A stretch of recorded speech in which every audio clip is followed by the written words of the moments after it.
సామాజిక మాధ్యమాల్లో ఇప్పుడు అదో ట్రెండింగ్ టాపిక్. అంతర్జాతీయ విమానాశ్రయం ఎప్పుడు ప్రారంభమవుతుందని జనం అన్వేషిస్తున్నారు. ఎయిర్పోర్ట్ వీడియోలు చూసి మురిసిపోతున్నారు. రాకెట్ వేగంతో విమానాశ్రయ పనులు జరుగుతున్నాయని తెలుసుకొని తెగ సంబరపడిపోతున్నారు. విమానాశ్రయ నిర్మాణంతో మరిన్ని అనుబంధ సంస్థలు అందుబాటులోకి రావడానికి ప్రణాళికలు రచిస్తున్నారు.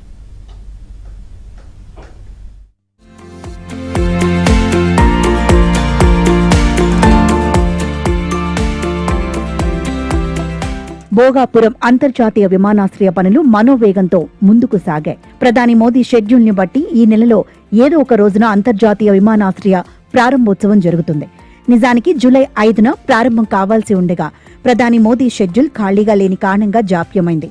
ఇప్పటికే టెస్ట్ రైడ్ సమర్థంగా పూర్తయింది. ప్రారంభోత్సవ ఏర్పాట్లను పౌర విమానయాన మంత్రి కింజారపు రామ్మోహన్ నాయుడు ప్రత్యేకంగా పర్యవేక్షిస్తున్నారు. విజయనగరం ఎంపీ కలిశెట్టి అప్పలనాయుడు, రాష్ట్ర మంత్రి కొండపల్లి శ్రీనివాస్ కూడా ఆ పనిలో ఉన్నారు. దాదాపుగా 100% పనులు పూర్తయ్యాయి. విమానాశ్రయ నిర్మాణం మొత్తం ఉత్తరాంధ్ర సంస్కృతికి అద్దం పట్టేలా ఉంది. ఉత్తరాంధ్ర ప్రగతికి దోహదకారిగా ఈ విమానాశ్రయం ఉంటుందని చెబుతున్నారు. ఆ ఆశతోనే తాము ఎదురు చూస్తున్నామని స్థానిక యువత ప్రకటించింది.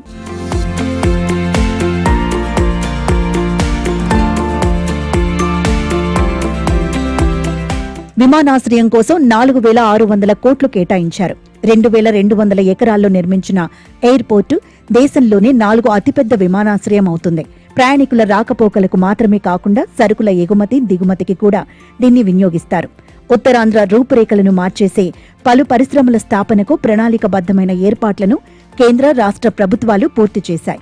తొలి దశ ప్రారంభమైతే 40 లక్షల మంది ప్రయాణికులు ఇక్కడి నుండి రాకపోకలు సాగిస్తారని దీని నిర్మాణ బాధ్యతలు చేపట్టిన జీఎంఆర్ సంస్థ స్పష్టం చేసింది. రన్వే పనులు 100% పూర్తి చేసింది. ప్రయాణికుల వసతుల పనులు తుది దశలో ఉన్నాయి. నిర్వాసితులకు సంబంధించి చిన్న సమస్యలను పరిష్కరించాల్సి ఉంది. అది వైసీపీ నుంచి వచ్చిన వారసత్వం అని కూటమి నేతలు చెబుతున్నారు.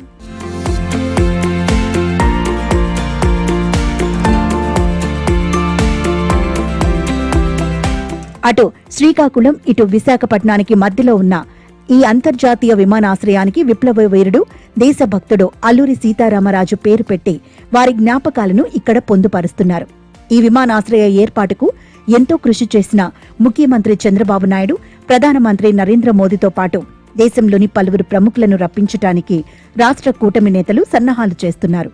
విమానాశ్రయం కారణంగా పలు స్టార్ హోటళ్లు, ఐటీ కంపెనీలు భోగాపురం సాగర తీరాన వెలుస్తాయి.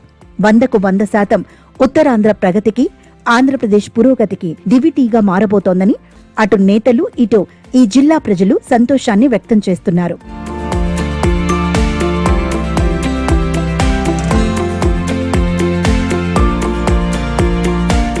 భోగాపురం విమానాశ్రయం ఇప్పుడు ట్రెండింగ్ టాపిక్ గా ఉంది.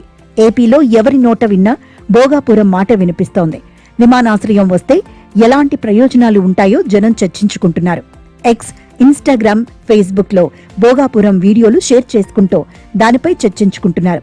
నవ్యాంధ్రప్రదేశ్ లో అతిపెద్ద విమానాశ్రయం కావడంతో సహజంగానే దానికి భావోద్వేగం తోడయింది.